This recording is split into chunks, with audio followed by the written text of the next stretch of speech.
Welcome to day 2 of Grit Week, day 3 of Grit Week. Use code GRIT at SeatGeek, our good friend SeatGeek, for $20 off, not $10 off, $20 off this week only. Code GRIT.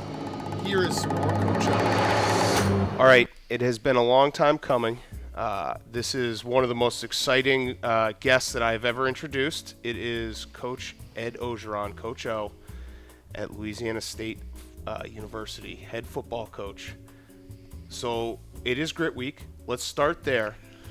We need you to define grit for us. What does grit mean to you? You don't stay in relentless pursuit of what you're after, having a focus and a goal. You know stuff's going to happen. You're going to face adversity. We say around here, you got to block out the noise. Don't listen to the people outside. Let's focus in on the task at hand and get it done. Yeah. What were you like as a football player? You know what? Salafouche meant a lot to me. I always wanted to be a football player at Salafouche. We won the state championship in 1977. I was an all-state player. I was a blue-chip player. I was a good player. Wasn't a great player, a good teammate. What would your high school coach have said about you as a player? Tough, gritty. Did you grow up an LSU fan? Yes, I did. Growing up at LSU, watched Ronnie yesterday, my cousin. LSU's life here. You watch it every Saturday night. If you don't see it on Saturday night, it replays on Sunday morning. Did you used to come to Death Valley when you were a kid? The first time, no. Death Valley was for rich people. We couldn't afford that. And the first time I got a ticket, I was a recruit. I came to the Rice game. LSU beat Rice 77-0. Whew. That's pretty nice. That sounds about right for Rice. That's pretty nice. But that story about, going to LSU for 2 weeks, homesick, and then digging ditches basically right away, that's kind of a theme throughout your life. You've had these big moments, maybe a little setback, and you learn from it, and you get a lot better, and you end up going to Northwestern State University and become, a great player there. Yes, adversity and learning how to face adversity, but I had great parents that pushed me. And my dad always told me I had to do everything twice. Yeah. And, I know, and I tell my players, you're going to make mistakes, but don't do it again. Was there ever a second thought of, I'm going to go get a regular job sitting behind a desk, or was football it for you? Never. I went try out the Memphis Showboats. I didn't make the team. I had to borrow my friend's car. I called my dad on the way back. I said, I'm going to start coaching. I went to the coach the next day. He said, I don't have much. I took a cot out of the dormitory, and I moved it into the visitor's dressing room, and I worked there for free for a year. Wow. That's amazing. So you coached a lot of good players while you were there. It's kind of back in Miami's heyday. Warren Sapp, The Rock. Yep. Who was the best player that you coached? It's hard to separate Cortez Kennedy, Russell Maryland, and Warren Sapp in college. Those were the 3 best players, and obviously Cortez and Russell became Hall of Famers. Cortez and Warren became Hall of Famers. Right. They were all 3 great players. When you were coaching The Rock, did it ever occur to you, hey, one day this guy might be president? Never. But I will say to you, he was a great young man. His nickname was Dewey, and he worked very hard, and he was a quiet guy, but he did have a plan. I'm so proud of him. He's a great young man. Do you still keep in touch with him at all?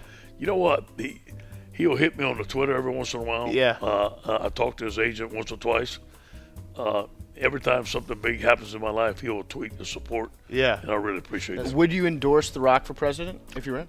No question. Okay, Absolutely. there you go. Have to. The endorsement. That's the easiest endorsement I've ever heard. It's very obvious to anybody that's ever met you that you absolutely love football. That's all you think about. At what point in your life did you realize that you were in love with football? I was 6 years old, and I'd go to my uncle's house, Uncle Joe, and my nanny would cook toast bread, and I'd eat about a whole loaf back then. I was a big old boy, and we would watch USC play. My Uncle Joe loved USC, and I watched O.J. run. I think it was 1967, and I'd come home. I told my daddy, I said, I'm gonna coach at USC one day when I was 6 years old. That was one of my goals. Wow. What's your favorite food? It's hard to mention my favorite one. I've got about 100 of them because I love food, obviously. But I like turnip stew with pork in it over rice. Okay.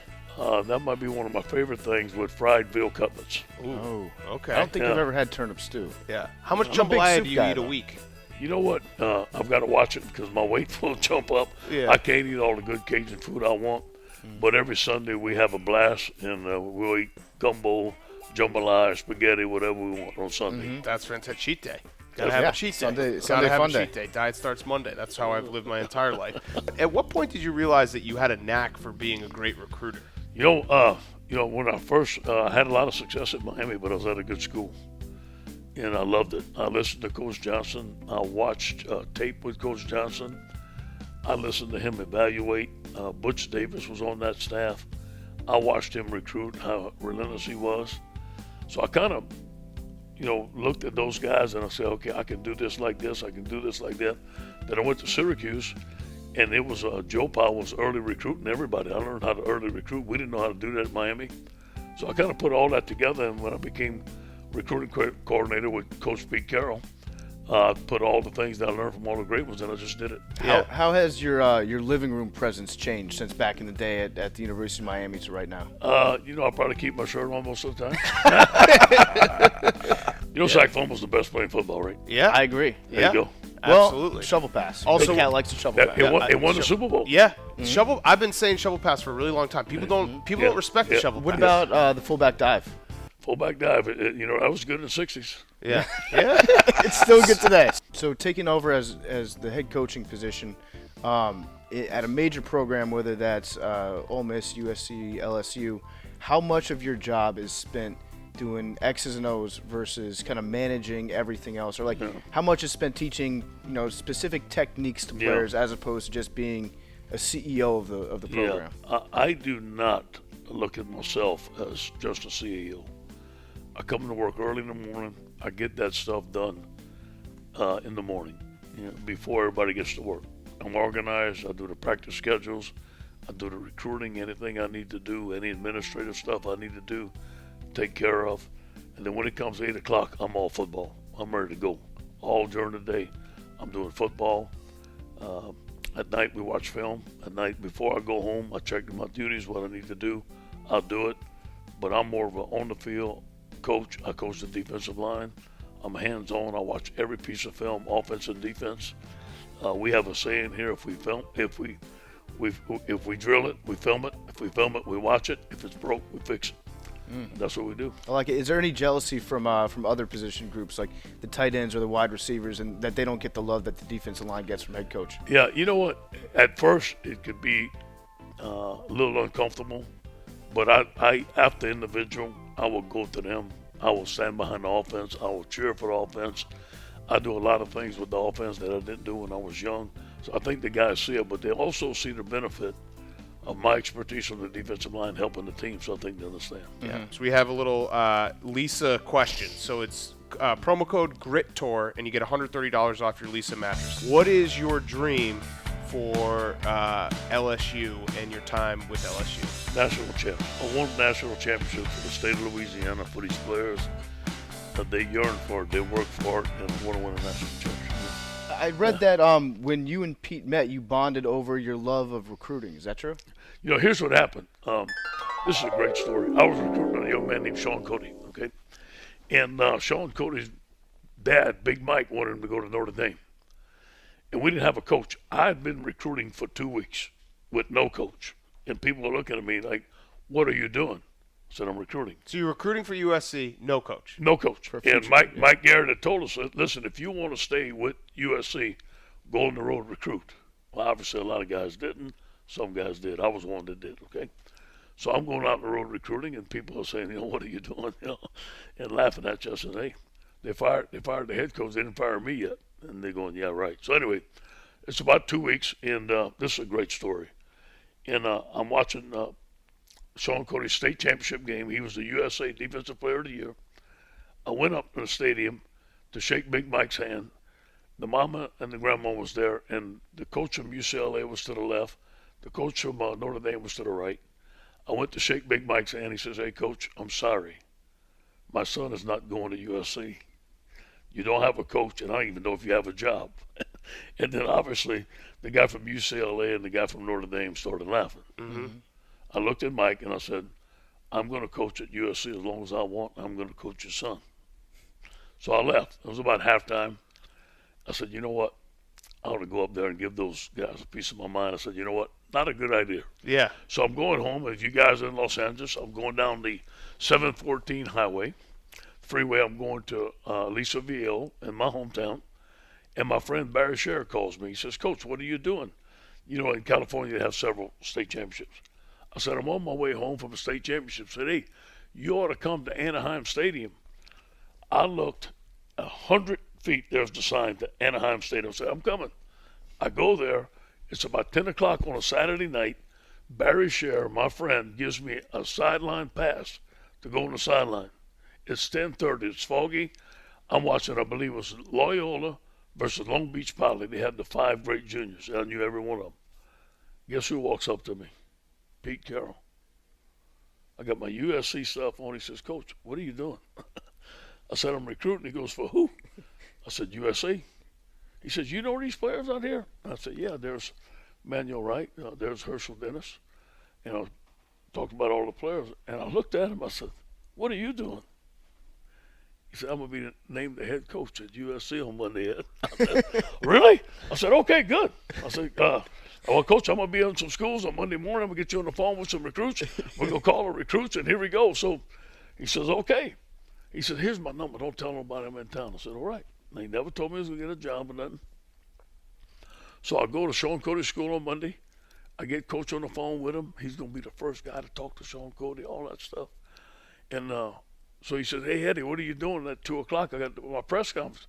I said, Coach, I'll be there. So I go to the press conference. He does all this stuff, and he said he meets with the staff.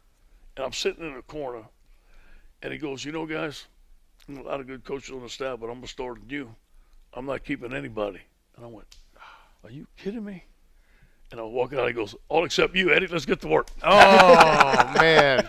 And then we started recruiting together. Mm-hmm. Sean Cody was the USA Defensive Player of the Year. He came to USC. Me and Big Mike became best friends. That's grit right there. That's grit. Yeah. That's grit. It turned it around. Yeah. That's a good lesson. If you just keep doing a job, it's a lot harder to get fired from. Yeah. You look like you're in pretty good shape, though. Do you hit the gym? Every day. You I train work with out. players? Yeah. Well, no. I'm in the weight room at 6. I try to get a little half-hour lift. Then I go run on 11 at noon. What do you bench? Well, I always can bench 3 plates. That's my promise. Okay. Now, I promise myself after I stop playing football, anytime that I can walk in the weight room, I need to bench 3 plates. So All right. That's a great promise. That's still pretty good. That's a great promise. Yeah. How much you squat? Yeah, my squatting is going down, but I don't know. I can rep out 315 a couple times for sure. Ooh, there you go. That's pretty good. Most important exercise in the world. Yeah. Squat. That's right. What can you tell the story about the worm? Is that true? Yeah. Worm in your mouth?